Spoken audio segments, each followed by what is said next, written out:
شروع اللہ کے نام سے جو بڑا مہربان نہایت رحم والا ہے۔ اور خدا نے فرمایا کہ دو دو معبود نہ بناؤ، معبود وہی ایک ہے، تو مجھی سے ڈرتے رہو۔ اور جو کچھ آسمانوں میں اور جو کچھ زمین میں ہے سب اسی کا ہے، اور اسی کی عبادت لازم ہے، تو تم خدا کے سوا اوروں سے کیوں ڈرتے ہو؟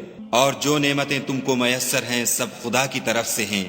پھر جب تم کو کوئی تکلیف پہنچتی ہے تو اسی کے آگے چلاتے ہو، پھر جب وہ تم سے تکلیف کو دور کر دیتا ہے تو کچھ لوگ تم میں سے خدا کے ساتھ شریک کرنے لگتے ہیں تاکہ جو نعمتیں ہم نے ان کو عطا فرمائی ہیں ان کی ناشکری کریں۔ تو مشرکو دنیا میں فائدے اٹھا لو، ان قریب تم کو اس کا انجام معلوم ہو جائے گا۔ اور ہمارے دیے ہوئے مال میں سے ایسی چیزوں کا حصہ مقرر کرتے ہیں جن کو جانتے ہی نہیں۔ کافرو، خدا کی قسم کہ جو تم افطرا کرتے ہو اس کی تم سے ضرور پرسش ہوگی۔ اور یہ لوگ خدا کے لیے تو بیٹیاں تجویز کرتے ہیں اور وہ ان سے پاک ہے، اور اپنے لیے بیٹے جو مرغوب و دل پسند ہیں۔ حالانکہ جب ان میں سے کسی کو بیٹی کے پیدا ہونے کی خبر ملتی ہے تو اس کا منہ غم کے سبب کالا پڑ جاتا ہے، اور اس کے دل کو دیکھو تو وہ اندھوناک ہو جاتا ہے، اور اس خبر بد سے جو وہ سنتا ہے لوگوں سے چھپتا پھرتا ہے اور سوچتا ہے کہ آیا ذلت برداشت کر کے لڑکی کو زندہ رہنے دے یا زمین میں گاڑ دے۔ دیکھو یہ جو تجویز کرتے ہیں بہت بری ہے۔ جو لوگ آخرت پر ایمان نہیں رکھتے انہی کے لیے بری باتیں شائع ہیں، اور خدا کو صفت اعلیٰ زیب دیتی ہے، اور وہ غالب حکمت والا ہے۔ اور اگر خدا لوگوں کو ان کے ظلم کے سبب پکڑنے لگے تو ایک جاندار کو زمین پر نہ چھوڑے، لیکن ان کو ایک وقت مقرر تک مہلت دیے جاتا ہے۔ جب وہ وقت آ جاتا ہے تو ایک گھڑی نہ پیچھے رہ سکتے ہیں نہ آگے بڑھ سکتے ہیں۔ اور یہ خدا کے لیے ایسی چیزیں تجویز کرتے ہیں جن کو خود ناپسند کرتے ہیں، اور زبان سے جھوٹ بکے جاتے ہیں کہ ان کو قیامت کے دن بھلائی یعنی نجات ہوگی۔ کچھ شک نہیں کہ ان کے لیے دوزخ کی آگ تیار ہے، اور یہ دوزخ میں سب سے آگے بھیجے جائیں گے۔ خدا کی قسم ہم نے تم سے پہلی امتوں کی طرف بھی پیغمبر بھیجے، تو شیطان نے ان کے کردار ناشائستہ ان کو آراستہ کر دکھائے، تو آج بھی وہی ان کا دوست ہے اور ان کے لیے عذاب علیم ہے۔ اور ہم نے جو تم پر کتاب نازل کی ہے تو اس کے لیے کہ جس امر میں ان لوگوں کو اختلاف ہے تم اس کا فیصلہ کر دو، اور یہ مومنوں کے لیے ہدایت اور رحمت ہے۔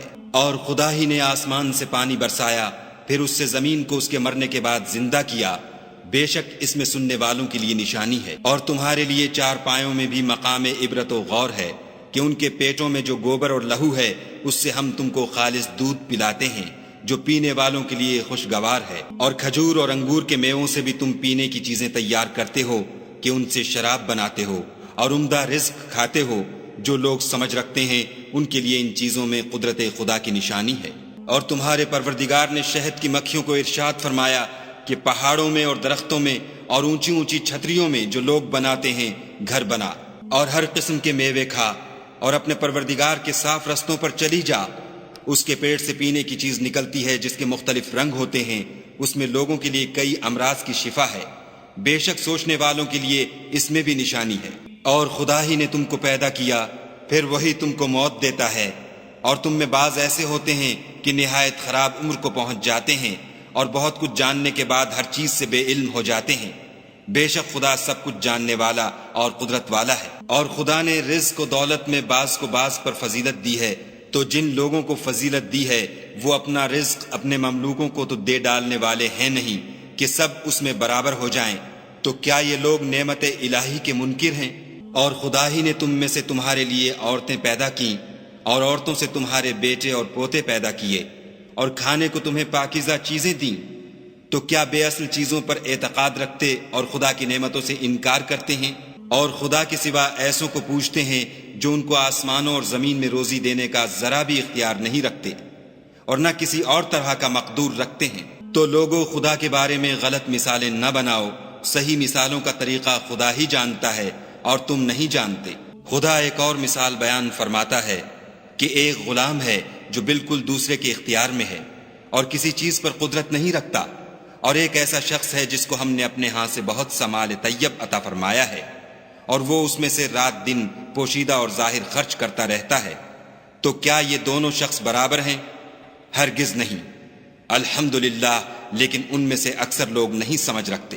اور خدا ایک اور مثال بیان فرماتا ہے کہ دو آدمی ہیں، ایک ان میں سے گونگا اور دوسرے کی ملک ہے بے اختیار و ناتواں کہ کسی چیز پر قدرت نہیں رکھتا اور اپنے مالک کو دوبھر ہو رہا ہے۔ وہ جہاں اسے بھیجتا ہے خیر سے کبھی بھلائی نہیں لاتا۔ کیا ایسا گونگا بہرا اور وہ شخص جو سنتا بولتا اور لوگوں کو انصاف کرنے کا حکم دیتا ہے اور خود سیدھے رستے پر چل رہا ہے، دونوں برابر ہیں؟